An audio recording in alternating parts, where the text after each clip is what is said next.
Denny Hamlin showing us once again why he's the king of concrete, picks up the win at Nashville Super Speedway, secures his 8th career win on a concrete track in a Joe Gibbs Racing dogfight following a late race restart with 4 laps to go. Hamlin did start the race on pole. He jumped the initial start, which was the first time in his career that he's had a start or restart violation. Had to go from worst to first, and he scores his 2nd win this season in doing so as he claws his way closer to points leader Tyler Reddick. Now the gap sits at 97 points between Reddick and Hamlin. So a very, very good day, good win, good pickup for Denny Hamlin as he continues to get closer to that first career championship. Yep, and speaking of wins, we're going to go into the winners of the week, starting with SVG, who scored his first career top 5 on an oval this week at Nashville and led 12 laps in the process. Last week's 11th place finish at Charlotte was SVG's best run on oval to date, and he backed that up with another stellar performance this last weekend, finishing 5th at Nashville and even holding his ground while battling side by side with Kyle Larson as a hungry Christopher Bell chased both of them down. Once again, the road course ringer is proving that he can win in any discipline, and we're inching closer to that first career oval win any week. Yeah, just another great run by SVG. I mean, he, over the past, I think, 3 races, has an average finish of 5.7. He's 2nd in average finishes over these last 3. Obviously, wins at Watkins Glen, 11th at Charlotte, 5th at Nashville. This is a really good stretch of the season for him, and it's that oval win's coming. And much akin to SVG, we talked about him last week as well. Zane Smith backed up that great run at Charlotte last week with another good run at Nashville. He ran up front most of the night. He led 18 laps, and he scored another top 10 finish for the 38 Front Row Motorsports team. He's continuing to inch his way up in the point standings, picks up one more position, moves himself to 20th. And when you're kind of sitting back in that 20th place range, 15th through 25th, we'll call it, a lot of those guys are really, really tight on points. And a few more good runs really could be all that Zane Smith needs to spoil his way into the chase and pull off what I think would be a little bit of an upset. And I mean, if they keep having runs like this and they keep finding speed and finding ways to grind and pick up these top 10s, top 15s, maybe spoil and get a top 5 every now and again, they're going to be in prime position to do something great. Our last winner of the week, Ricky Stenhouse Jr., running a NOS Energy throwback to the old Kyle Busch NOS Nationwide Series paint scheme we saw him have tons of success with. Ricky picked up a 4th place finish, which is his 2nd top 5 of the season and his first since the Daytona 500 where he finished 2nd. It was a pretty quiet day for the 47 crew, but Hayek Motorsports picked up 3 valuable positions in the point standings. They're up to 23rd. And again, thinking about Hayek Motorsports, this is a single car team, so a run like this is huge for a team like that. And Ricky said it best kind of in the pre-race interview. You can't run a Kyle Busch paint scheme and have a rough result. And safe to say, I think Ricky did it for Rowdy on Sunday. 4 tires at the end of that run, worked his way up through the field, got the top 5, 4th place finish. I mean, great day for Ricky. Yep, and moving on to the losers of the week, it was shaping up to be a great day for Truck Series points leader Caden Honeycutt until he lost power while battling with Ross Chastain for 2nd place on lap 117. Honeycutt finished 2nd in each of the first 2 stages and looked to be in prime position to compete for the win, but after the battery issue, Honeycutt's day was effectively done as he went 3 laps down and ultimately finished 27th. Lane Riggs swept the stages and went on to win his 2nd consecutive race, which moved Riggs ahead of Honeycutt for the points lead, and Honeycutt now sits 37 points back. Yeah, not a detrimental day by any means to Caden Honeycutt. He's only 37 points back. That's not too much of a gap to overcome. He does have to figure something out here soon, though, because Lane Riggs is on a hot streak. 4 this season, 4 wins. He's won 2 in a row. I think Honeycutt has what it takes to win the championship, and I think I look at him as my favorite to win the Truck Series title. But Lane Riggs, if he keeps doing what he's been doing, is going to put up a significant fight. So any days like this, again, it's not Honeycutt's fault that they had this issue, but overall, when there are days like this where you're competing and you're primed to have a very good result, and you suddenly come home 27th, 3 laps down, not good. Not a good thing. Speaking of guys having pretty good runs that unfortunately turned sour, AJ Allmendinger, he was having a great run for Colleague on Sunday night. He won stage 1.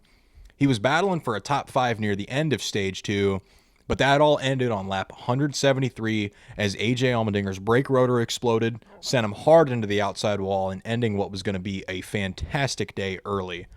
He had to settle for a 35th place finish in a day where a top 10 looked to be a very real and strong possibility. But the stage win in stage 1 did help Allmendinger gain a position in the standings. He now moves up to 19th, so it could have been an even better day for Allmendinger, but that stage win did a lot for him. It moved him up a spot, so not a total loss, but it could have been a much, much better day. Yep, and other stories from Sunday, probably one of the biggest. Kyle Larson's winless streak hits 38 as a solid day turned sour with 2 laps to go. Larson cut a right front tire and spun on pit road, going from 6th to 23rd in the final 2 laps, which sucks. Larson was competitive all day and led 56 laps, but bad luck continues to bite him. I've said it every week. The yips, it's hard to get rid of. But spoiler alert, this might be the week. Really, this might be the week, huh? We'll talk You know, about that later. I said that last week, and I told everybody to put their house on it. I really hope nobody took my advice. If you did, again, I'm not a financial advisor, so don't hold me accountable. But yeah, I mean, at what point does this streak end? Maybe it is next week. Who knows? And another bad streak, bad season, really, for Connor Zilic. His rookie struggles just continue. Zilic had a brake rotor let go just 71 laps into Sunday's race. He DNF'd, finished last, 38th place. And it's worth noting Ross Chastain, Zilic's Trackhouse teammate, also blew a brake rotor 10 laps earlier or later and finished 37th. Some technician is getting fired. Oh yeah, and you know it wasn't even just these 2 guys. There were, I mean, at least 4 or 5 different brake rotors that went out during this race, and they weren't all Chevys, they weren't all Trackhouse cars. It was, I mean, 100 laps into this thing, 3 or 4 guys are out of the race with some pretty heavy hits because of these brake rotors that keep going out, and I mean, it was a war of attrition more than anything else on Sunday. It was insane to see all the issues that these guys had, and it's the same exact thing with everybody. It was brake rotors. It was the right front brake rotor explodes going into turn 1 and absolutely knocks the wall down. So really interesting. I've never quite seen anything like that happen before, but unfortunately it does bite Connor Zilic, who's just having one of the most underwhelming rookie seasons that I can think of in a very, very long time. And another story that we might want to keep on the radar is Austin Dillon and Brad Keselowski. They were involved in a little late race incident. Austin Dillon got into the back of Keselowski, sent him into the wall, kind of ruined Keselowski's day. And immediately they came over the radio and said that Austin wrecked him intentionally. I don't necessarily think that that's what it was. If Austin Dillon did wreck Keselowski intentionally, he did a hell of a job at leaving some reasonable doubt, or plausible deniability.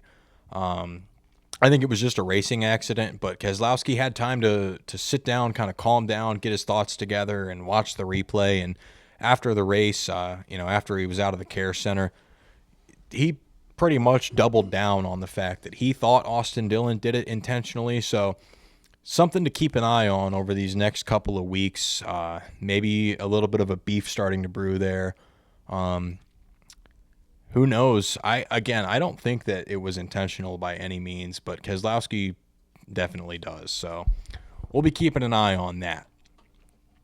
All right, and now we'll move on to, I think, the driver that has most been kind of speculated on in the coming or in the past couple of weeks, and we'll continue to speculate on until the end of the season, pretty much, or until we get a definitive answer. Alex Bowman, what does his future hold?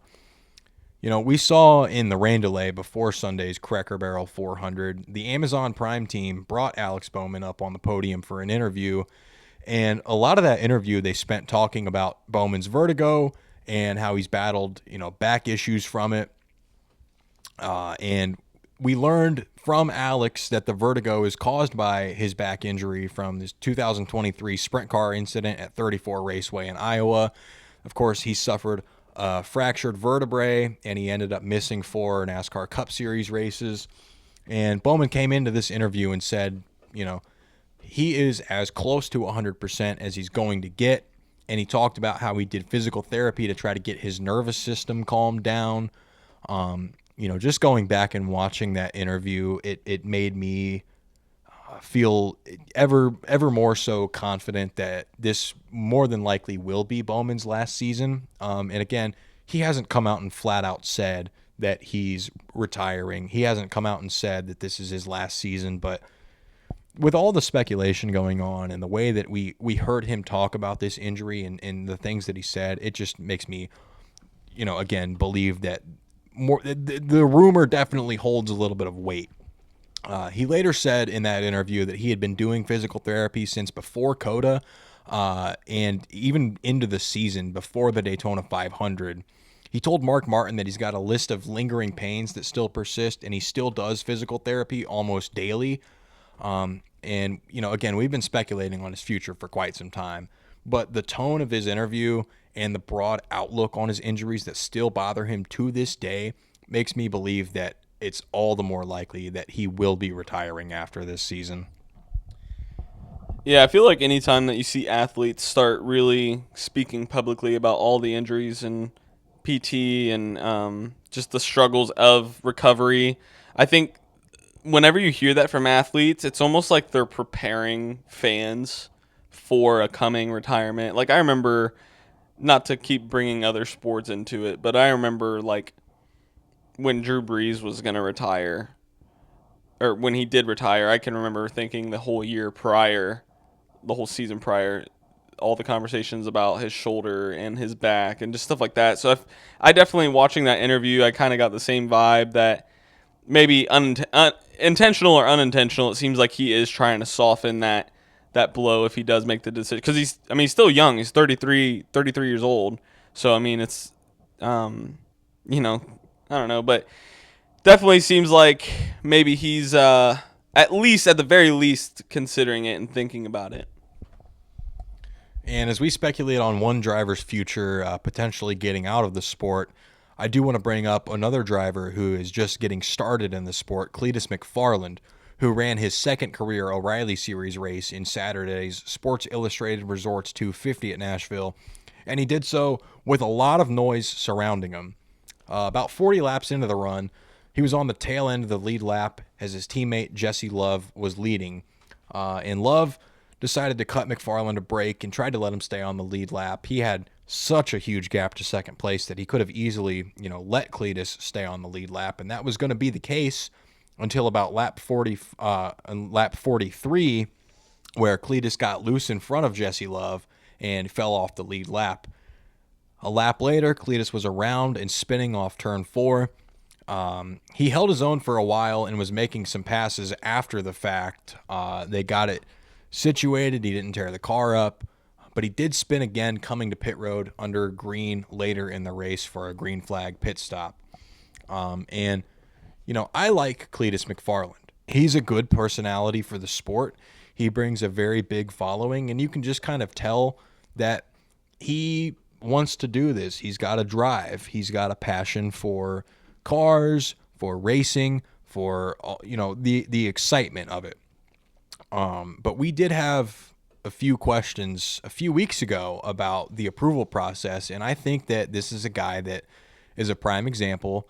He needs to develop in the lower series before he's in an O'Reilly Series race. This is the second tier of NASCAR. This is a step down from the Cup Series. A lot of these guys have been busting their asses, grinding away, and they're in the O'Reilly series, and they're not even close to being, Cup Series talent.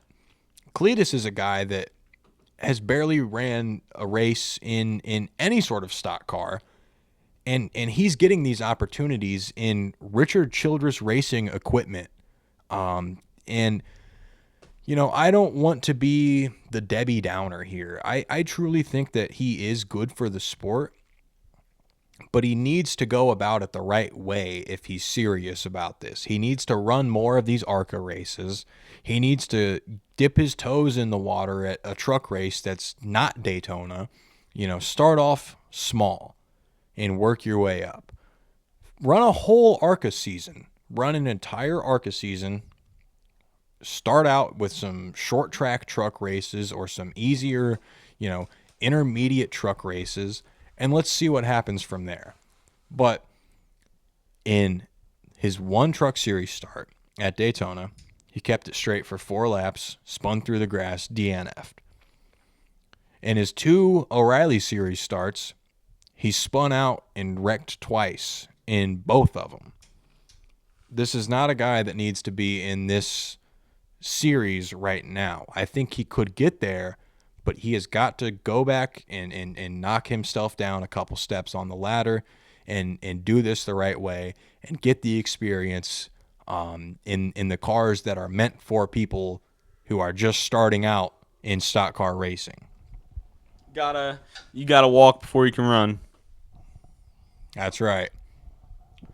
Now, moving on to a bit of silly season news, we're finally at that point of the season where we're starting to hear about some drivers and starting to hear about some rides that are potentially opening up. We're hearing a lot more of these rumors, and contracts are getting announced. And I think Brandon's gonna want to tell you guys about the contract and announcement that was made Saturday. What do you got? What time is it? It's Heim time, baby. Unfortunately, it was not Heim time last week, but it's Heim time right now. 2311 Racing announced before Saturday's O'Reilly Series race that Corey Heim will be competing full-time in the Cup Series next season, taking over Riley Herbst's number 35 ride. So, big news for Heim. He didn't get it done this last week like I thought, but that's okay. Speaking of Riley Herbst, it was very heavily speculated that Herbst would be in the number 84 for Legacy Motor Club next season, but it appears there may be a surprising challenger by the name of Parker Retzlaff. Retzlaff was spotted wearing an LMC fire suit ahead of Friday's Truck Series race at Nashville and was again seen hanging around the team's hauler sporting a Legacy Motor Club polo. Maybe Herbst to the 84 isn't as much of a done deal as we had thought, or maybe one of the other Legacy drivers are on the hot seat. Yeah, obviously Riley Herbst brings a lot of backing, and that's part of the reason. Actually not part of the reason. That is the entire reason that Corey Heim's not Cup Series racing right now full time. Riley Herbst brings a lot of money with him, and unfortunate as that may be, that seems to be the theme. If you can bring funding, it doesn't matter how good of a driver you are. You're probably gonna have a ride, at least for a few years. So, with Riley Herbst being rumored to go to Legacy in that 84 ride next season, I would have to imagine that he's bringing sponsors with him. But if Parker Retzlaff ends up kind of getting that nod, and now we're seeing him hanging around the hauler for Legacy. We're seeing him wear the Legacy fire suits. Maybe Riley Herbst isn't bringing that money anymore. And at that case, what do you do? Parker Retzlaff is a surprising name, I think, to be rumored into a Cup seat this early on into his career. But you know what? I think he could be a sleeper. I don't really know a lot about Parker Retzlaff. I watched the races, and I tried to make note of his run at Nashville, and he had a pretty good run at Nashville. And the more that you kind of look into this guy, you realize that he's not in the best equipment right now. But for the equipment that he is in, he's having some really good runs. So I don't necessarily know that Retzlaff is cup ready, but I think that it would be interesting to see him develop and see what he does in that legacy ride, because he's, in the O'Reilly series right now, taking, less than optimal equipment, not he's not driving a Gibbs car right now. He's driving for Viking Motorsports and he's having really solid runs. What could he do with a legacy car? Again, nothing is confirmed. It's all speculation, but it'll be interesting to kind of keep our eye on. And then speaking a little bit further back about Richard Childress Racing, it seems like the plan moving forward for RCR is to continue as a two-car team following the sudden loss of Kyle Busch just under 2 weeks ago. Obviously, Austin Hill has continued to field the number 33. He's been in that ride. But the question that's being asked is who's going to be in that ride next year? And again, all signs point to them running a second car, running the 33 next year. I think if that wasn't in the plan, more than likely they wouldn't be doing it right now. But you have to kind of wonder who is going to be in that ride. Jesse Love was supposed to run a few Cup Series races this year in the number 33, and of course that was before the passing of Kyle Busch. Matter of fact, Jesse Love was supposed to be in the 33 car at the Coke 600 a few weeks ago, but was removed from the entry list, and that was when Austin Hill was announced to drive that car. Again, this was all before Kyle Busch's passing, so they were going to be running that as a third car. But, now the question is, okay, Jesse Love not getting any opportunities this season in that ride, prior to all this, and now not getting any nods, after the fact. I think he was the guy that was kind of next in line for RCR, but it makes me think that there's something throughout the season that has happened where Jesse Love is no longer in the plans for Richard Childress Racing's future. I don't know that I could say that Austin Hill is. I don't know who it would be at RCR, because I don't think Austin Hill has what it takes to be in the Cup Series. To me, this seems more like an O'Reilly Series, lifer. He's going to have some good runs in the O'Reilly Series, much like Justin Allgaier. He's going to win some championships, but I don't think he's ever going to have a successful step from the O'Reilly Series to the Cup Series. Jesse Love, on the other hand, I think he does. It'll be interesting to see if whatever's happening right now can be mended to get Jesse Love in that car. But, the signs right now tell me that they don't have a real plan for next year. So it's going to be something that we're going to have to keep our eye on. And, of course, it's going to take time. They didn't have a plan for next year, even before Kyle Busch had passed away. I think he would have been probably back next year. But now it makes it all the more harder because you didn't really have these the need to think about this and think about the future just yet. But now all of a sudden you do, and it seems like they're in a bad place right now to where who do we put in this car? Again, kind of speculating on Jesse Love though. I think there may be a possibility where either Penske moves on from Austin Cindric or the Wood brothers move on from Josh Berry, where Ford poaches Jesse Love from RCR. If whatever issues we think that there might be behind closed doors, if these issues don't get resolved, Ford could pick up one of the top prospects that we've got in the O'Reilly series right now. And I'm interested to hear what your thoughts are on this. Do you think that that's a scenario with how we've seen Cindric struggle, with how we've seen Barry struggle, and Jesse Love, the defending O'Reilly Series champion? What are your thoughts? I think there's definitely a possibility there. I would be paying attention heavily to what is Jesse Love's attitude when in conversation about RCR. What is his demeanor? What is his behavior like? I would be looking at those things. But I mean, this is a sport with a lot of money involved, and for the right offer, I could see anybody getting poached. Yeah, especially with how, you know, Ford, especially, they don't have hardly any development going on in the O'Reilly series right now. As a matter of fact, a couple of weeks ago, there wasn't a single Ford in the field.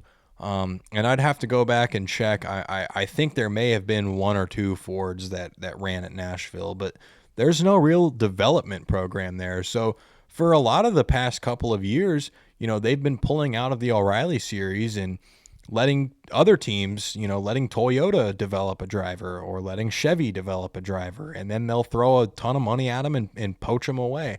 So I think it's worked out for the Fords. It's just it's a little concerning to me, first and foremost, that they don't have a lot of development going on in the lower series. But I mean, if you can let another team develop these drivers and get them, I mean, primed for Cup competition, and you just come in and you know let the Toyotas do the hard part and poach this guy and have him drive for you in the Cup series, why not? I would like to see Ford at least try to develop some of these drivers on their own, but the pipeline just, for whatever reason, isn't there right now. And it seems to all be stemming from Toyota development or Chevy development. So I think it could happen, though. We've been hearing a lot about Jesse Love. I think he's not quite on the level of Heim. He's not quite on the hype that we had for Connor Zilic, but I think these guys a lot of the time are almost better when they fly under the radar because they come in with that chip on their shoulder of, I wasn't a very highly touted, prospect in the lower series, but I know that I'm capable of this. I mean, this is a defending champion of the O'Reilly series that we're talking about, and he still kind of gets this level of disrespect because, as we all know, Connor Zilic pretty much got robbed of that championship last year. But I think Jesse Love, if he gets to the Cup Series, is going to use that and take it as motivation. And I think he's going to have a good career if he gets there. It's just a matter of when he gets there and who gets him. But I think Penske and the Wood brothers, they've got a pretty solid chance here to land who I think will turn out to be a really good driver. All right, and now looking forward just on a little bit of a smaller scale, we're looking ahead to next week at Michigan. A lot of guys that are building on some pretty solid momentum, looking to keep it going. A lot of guys that have had some pretty poor results recently that are looking to turn their season around. Yeah. I kind of foreshadowed this in the beginning of the show. We've talked about Kyle Larson every week, and how when is his losing streak going to end? When is he finally going to win something or finish, top 5 again? He's not had what we just said, 38. He's on a 38 race winless streak. So we've talked a lot about the yips and how it's hard to overcome. I can't place it. I don't know what it is about my gut instinct, but something tells me something's going to change this week. If he doesn't win it all, which I don't think he will, I think we could see a top 10 finish from him, which will build a lot of momentum. I think right now he needs it. Like, it's one thing a few weeks ago, he's like, he's really struggling. But now the season's continuing. You need this. You need something positive going forward. And he had some momentum this last weekend, leading 56 laps. Obviously, the bad luck came back. We mentioned that. I think he could definitely use that as forward momentum this week. So I'm not going to pick him to win, but I could definitely see him finishing top 8, top 10.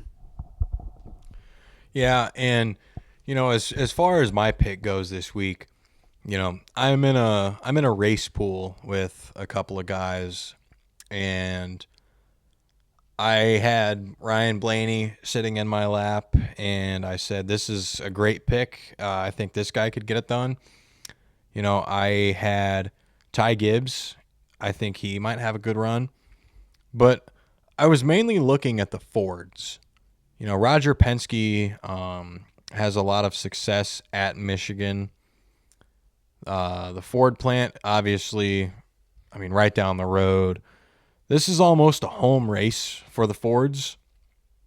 And as much of a feeling as I had about a Ford driver, Blaney specifically, winning this race, I just get this feeling that Tyler Reddick is going to come home and he's going to win his second race at Michigan. He's going to get his sixth win on the season. I don't know why I feel it. I just feel like he's been having such a dominant season, really. You think about the three to start it off. You think about, the one at Darlington, and a couple weeks later he wins at Kansas, and then it has kind of quieted down. But even his quieting down, he's still not finished any worse than 15th. He's still running up front. He's still got this points lead. He's still having a good season, and you can look 6 races in and say that he's just having a good start to the season, but we're sitting here, probably close to halfway through the season at this point, and he's still doing it. So momentum is still on his side. He's still having good runs. You know that one of these days he's going to have a bad run. It's inevitable. But then you kind of sit here and think, okay, well, he had the fastest car at Atlanta, got involved in a wreck. The fender was off of that thing by the end of it. He still won. He got involved in a wreck, I think at Talladega. Looked like, okay, this is going to be the first bad result of the season that Tyler Reddick's had. He brought it home no worse than 15th.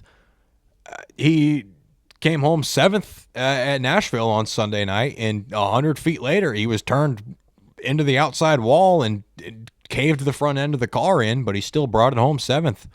I mean, it just seems like he can't be brought down.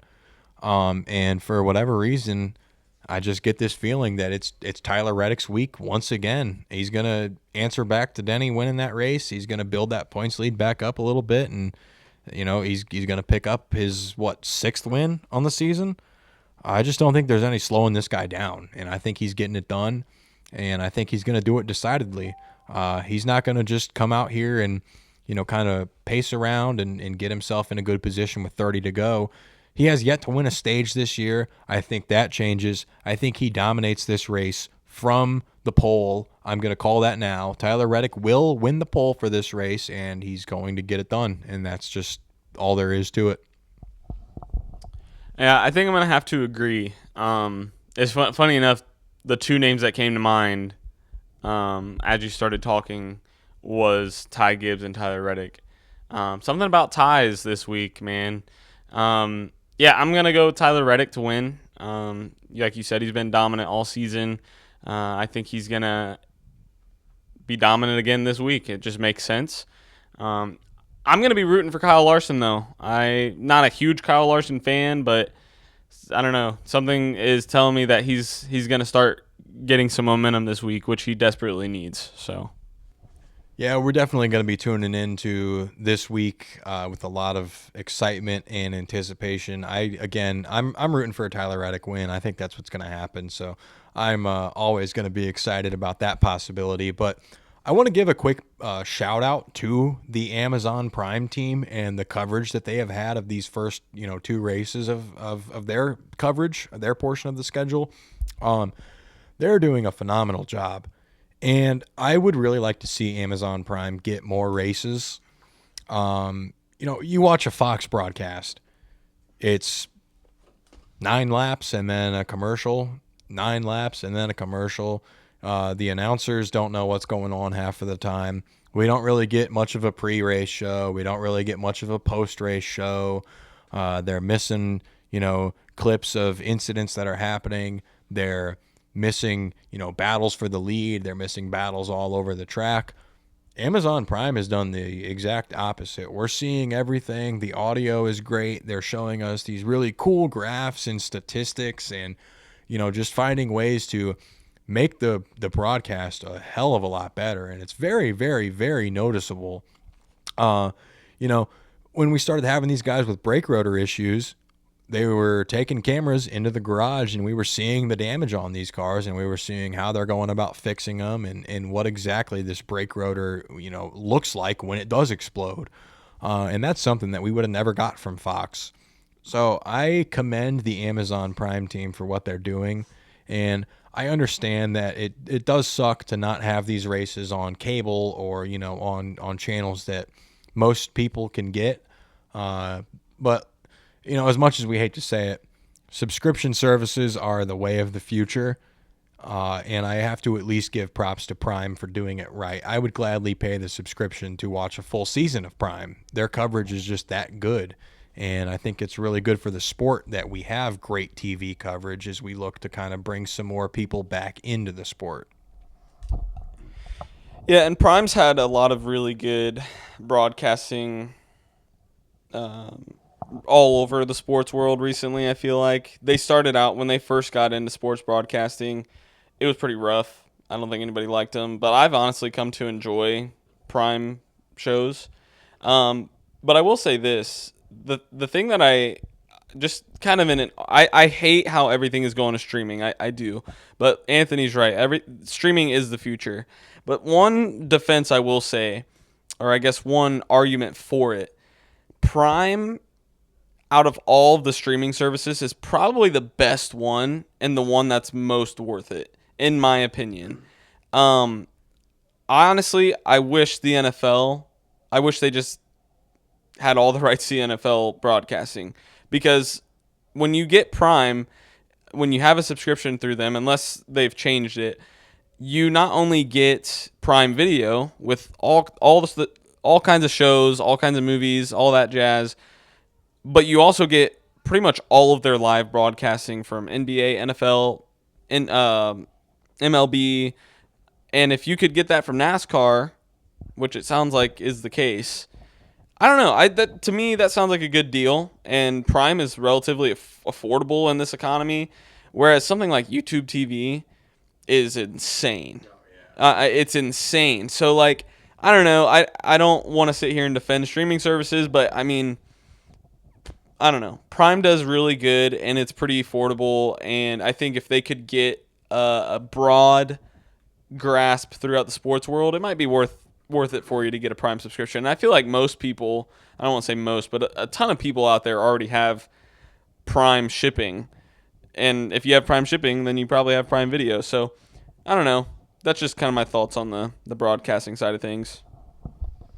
Yeah, real quick, just going back to the YouTube TV thing. Thank God YouTube TV doesn't have the rights to NASCAR, because I'm not sure how many of you have YouTube TV or have even looked into it. Go look and see how much a YouTube TV subscription is. It's insane. It's ridiculous. I mean, you get everything, but like, damn.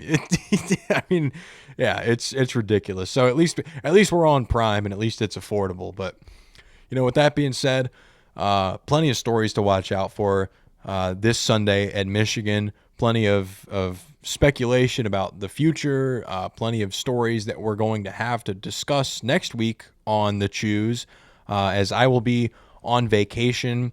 We're going to try to get an episode in next week, and if we do, my dad will actually be joining us, and he will be the co-host, and he'll have, I think, a lot to talk about, and that'll be an interesting show if we get to do that. We're still kind of working on the logistics of that and seeing what we can do, but we're going to try to have a show for you next week, and it should definitely be a good one.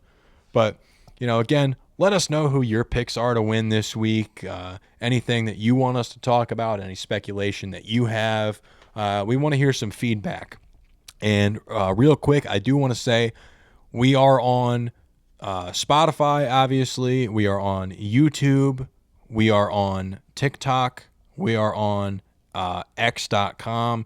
And we're looking to kind of keep growing and getting more channels. But interact with us on some of our socials if you haven't already followed. It's at the Choose Pod. Pretty self-explanatory, pretty easy. We'll see you there. We'll have some content there and some other things. But yeah, that's all for this week. We hope you guys enjoyed this episode, and we'll see you next week after the race at Michigan. Yep, make sure you crack open a cold one.